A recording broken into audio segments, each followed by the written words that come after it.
dos. Donc, quand on fait les ULNT, finalement, ce qu'on veut savoir, c'est on veut reproduire des symptômes qui sont neuraux.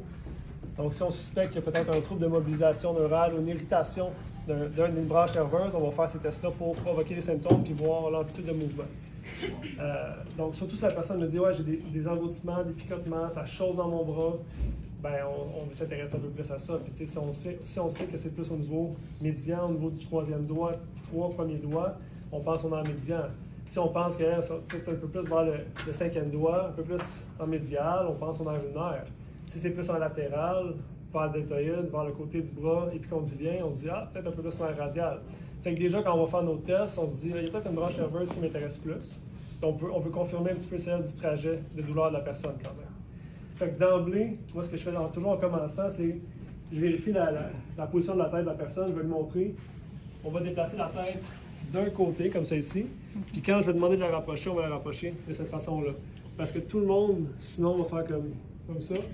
Fait que souvent, je le montre, puis je dis « OK, refais-le pour moi ». Fait que si on rapproche la tête à nouveau, voilà, c'est bon. Okay? Parce que la moitié des gens tournent, puis ils vont tout croche. Okay? Fait qu'on se replace dans cette position-là pour mettre en tension la partie proximale du nerf.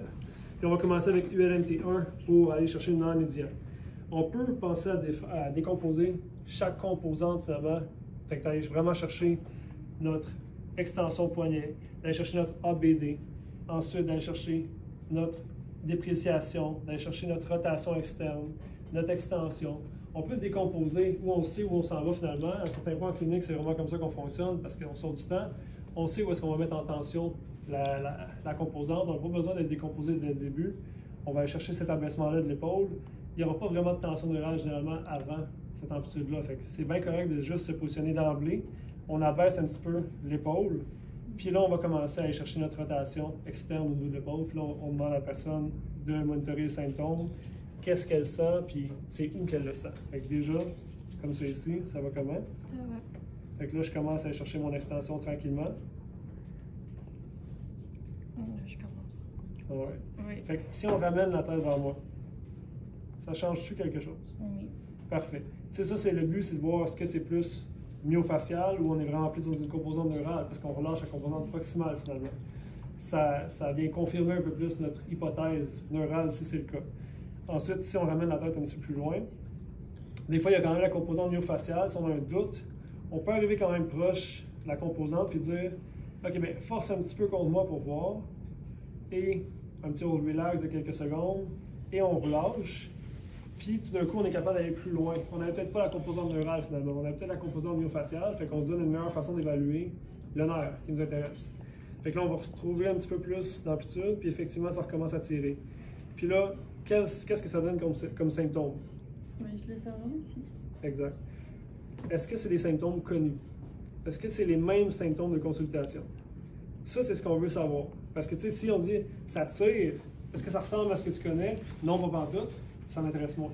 Mais si c'est « ah oui, c'est exactement ça », bien là, ça nous parle. Ça, c'est vraiment la composante neurale qui est son problème de consultation.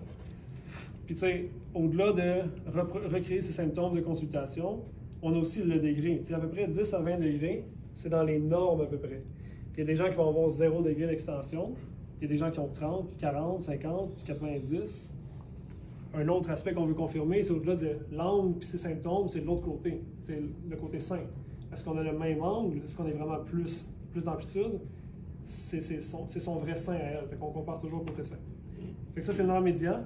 Nerf médian, en fait, ULNT1 qui teste nerf médian en priorité. Mais il teste aussi plexus brachial de façon globale, ULNT1. Fait que quand on fait le ULNT1, on a une vision un peu plus globale de l'ensemble des nerfs. Médian, ulnaire, radial.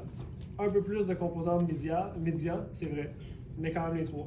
Puis ensuite, si on va aller chercher ULNT2, nerf radial, bien d'emblée, encore une fois, sans qu'on prenne trop de temps à décomposer chaque composante, moi d'emblée, je positionne la façon plus rapide, la position qui est un petit peu plus paresseuse.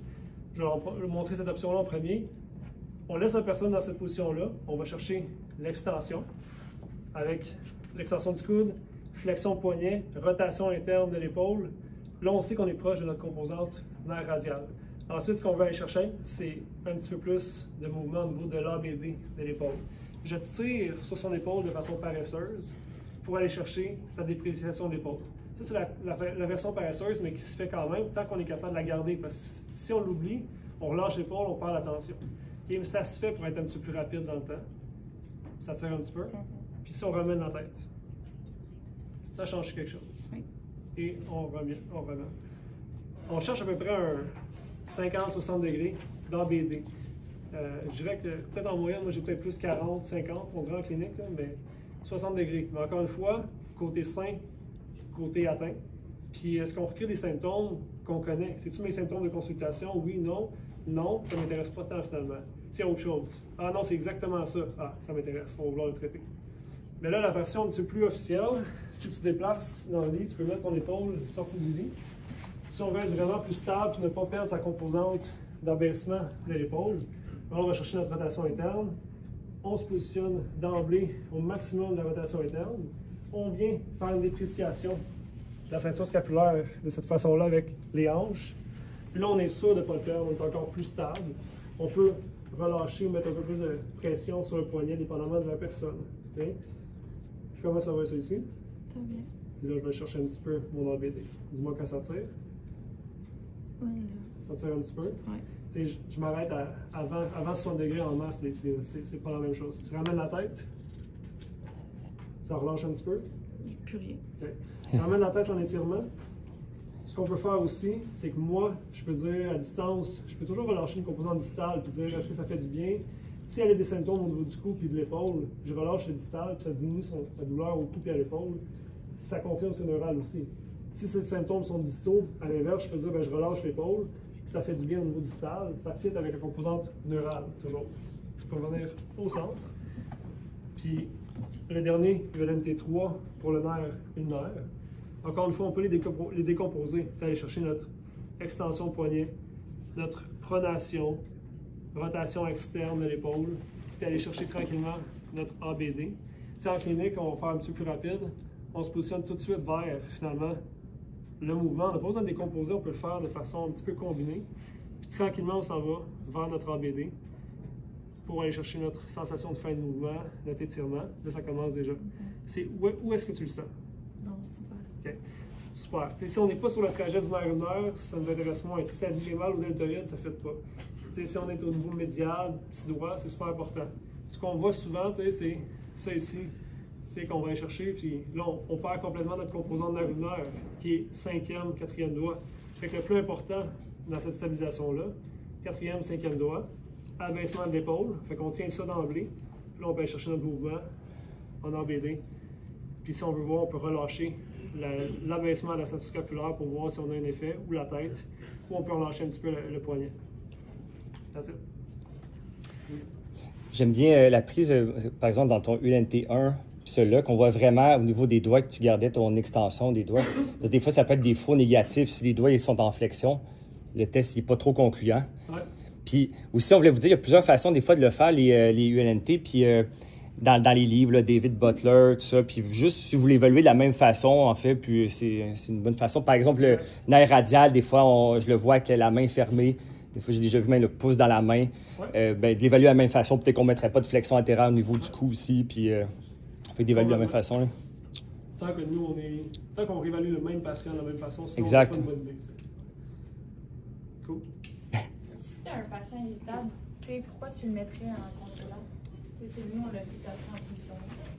Oui, en fait, c'est plus facile de relâcher la composante que d'en ajouter. C'est comme irritant de dire j'en ajoute. Fait que tu t'arrêtes tout de suite au seuil, finalement. Si tu es déjà en contrôlate, tu peux pas te dépasser dans ton seuil. Si tu dis que tu es en neutre puis tu vas en rajouter, c'est comme chier un peu. Ouais. Ça, c'est plus chiant. Fait que là, ça va vraiment faire comme un stinger un peu. Fait qu'à à la limite. Tu diminues les symptômes quand tu es comme ça puis que tu viens faire une flexion là, tu diminues les symptômes. Fait que ton test peut être autant positif puis c'est moins confirmé. C'est plus gentil.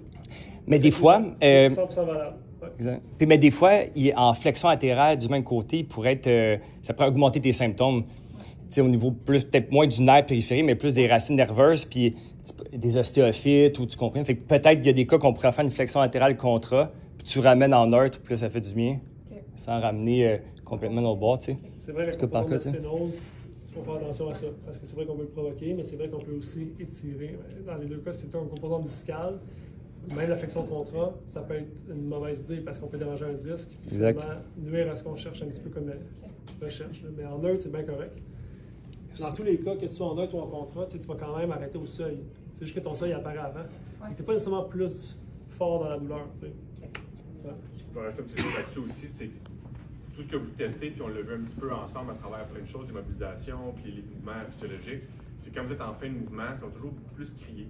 T'sais, fait que les raideurs vont plus ressortir si vous êtes en fin de mouvement.